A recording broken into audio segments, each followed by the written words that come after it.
ప్రతి ఒక్క బీసీ సోదరునికి నా యొక్క ధన్యవాదాలు తెలియజేస్తూ ఈ రోజున ఈ రాష్ట్రంలో బీసీలు అయితేనేమి ఎస్సీ 7 సంపన్న బహుజన కులాలన్నీ కూడా దాదాపు 85% ఉన్న బహుజన కులాలు ఈ రోజు రాజ్యాధికారానికి దూరంగా ఉన్నాయి.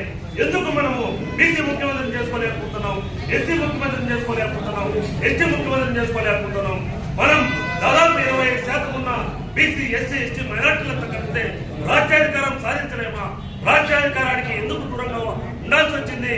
ఆ రోజున మనం ఈ రోజు ఈ పరిస్థితి ఎందుకు అవలంబిస్తున్నామంటే ఈ ఓటు అనే ఆయుధాన్ని మనం సరిగ్గా వినియోగించుకోలేదు కాబట్టి ఈ ఓటు మనదే, సీటు మనదే, రాజ్యాధికారం మనదే, ఓటు మనం బీసీకే మనం ఓటేసుకుందాం, ఎస్సీకే మనం ఓటేసుకుందాం.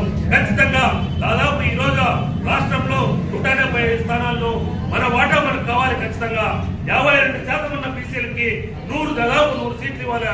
ఎస్సీ ఎస్టీలకి దాదాపు 150 సీట్లు మనకి ఇవ్వాలా. ఖచ్చితంగా అడ్డుకోకుండా దాదాపు ఇన్ని కులాలన్నీ పక్కన పెట్టి అగ్రకుల భావజాలాన్ని మనం ఖచ్చితంగా ఇక్కడ ఉన్న వాళ్ళంతా ఎండగట్టి తీరాలి. అప్పుడే రాజ్యాధికారం తీసుకుని మనం పయనిస్తాం. వృత్తి విద్యా అవకాశాల్లో మనం వెనుకబడిపోతున్నాం. ఈ రోజున బీసీ ఎస్సీ ఎస్టీ మైనార్టీలంతా అనగారిన వర్గాలంతా ఖచ్చితంగా ఐక్యమై తీరాలి. ఇదే బీఎస్పీ పార్టీ గతంలో కాంశీరామ్ గారి నాయకత్వంలో ఆయన నిరూపించి చూపించాడు.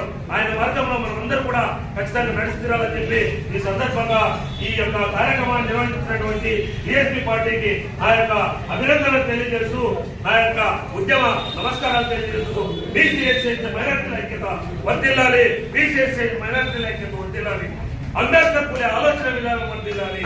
జై భీమ్.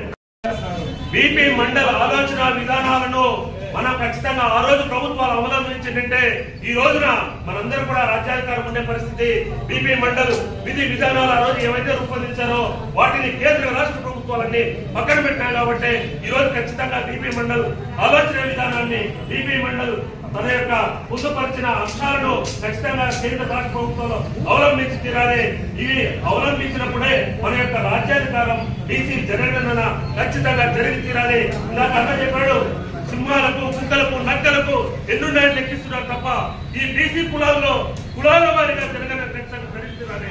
జరిగినప్పుడే మేమెంతో మాట్లాడతా, మేము ఎంతమంది ఉన్నామో ఖచ్చితంగా దామాషా ప్రకారం ఇలాగ అన్న కూడా చెప్పాడు 14 సీట్లలో 10 సీట్లు బీసీ ఎస్సీ మైనార్టీ ఖచ్చితంగా ఇవ్వాలా.